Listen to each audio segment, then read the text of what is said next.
Obviously, this weekend, biggest USPKS event in history, already off pre-entries. How stressed are you? Are you less stressed now that you're here?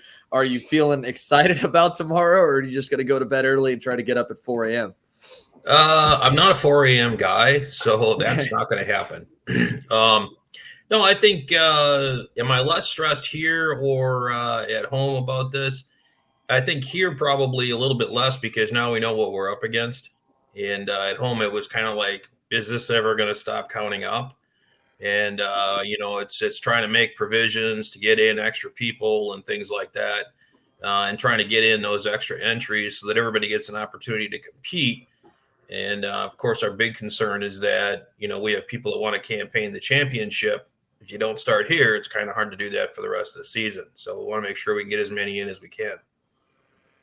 Yeah, that was obviously the big concern over the winter. I mean, I wasn't involved. I chatted with you a little bit about it. I knew the hardship you guys were coming into because we already started to hit that bubble at GoPro and at Newcastle. We've touched numbers like this a little bit before, and now we've got kind of really went right through the gate of having every class over the normal cap where we're comfortable, trying to find that balance, and then trying to work through the timeline of if we're going to do 2 main event days, there's only so much time. We move qualifying to Friday.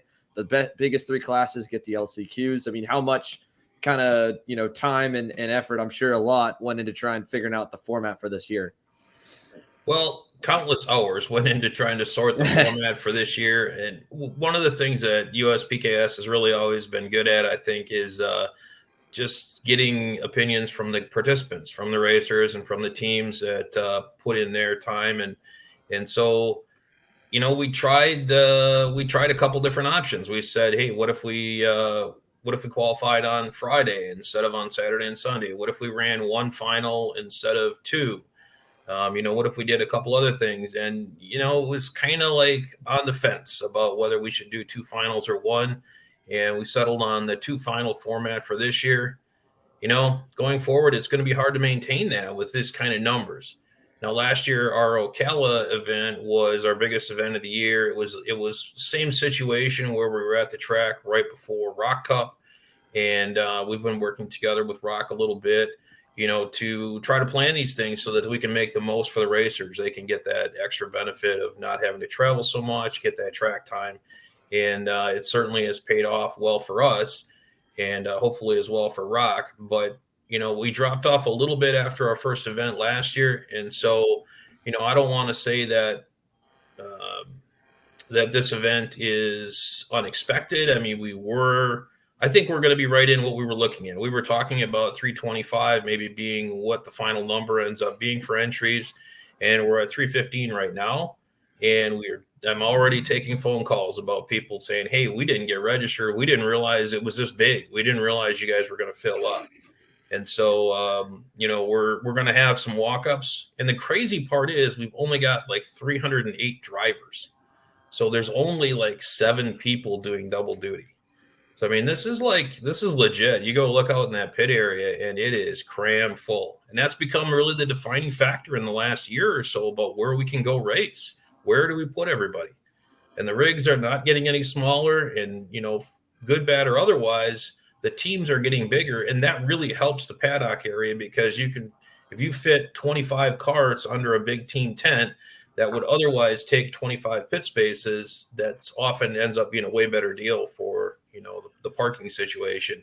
And it's sad, but the parking is kind of dictating a lot of where we race right now. Right. Orlando, I know I've talked with Andre a lot throughout last year. He's got the lot across the street ready for car parking. He worked to try and pave more and more alleyways. He's done a whole lot of improvements to his racetrack to get big racing back there. Was it you? Was it Mark? How did the discussion kind of start to get the foot back in the door with Orlando? Was it kind of already maybe looking at before Ocala shut down, or was it like right after that we have to stay in Florida and then you got hooked up with Andre?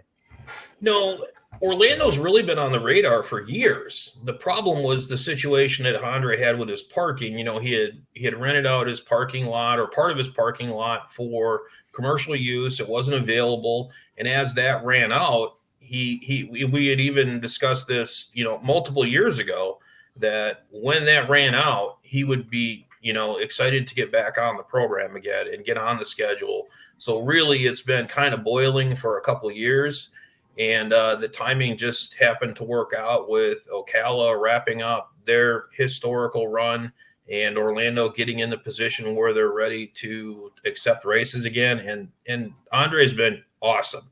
I mean, Andre's been just absolutely great to the series. He's worked with us on everything, and he's been very accommodating, and he really wants to have a multi-year commitment from the USPKS. And I feel like this event is headed that way.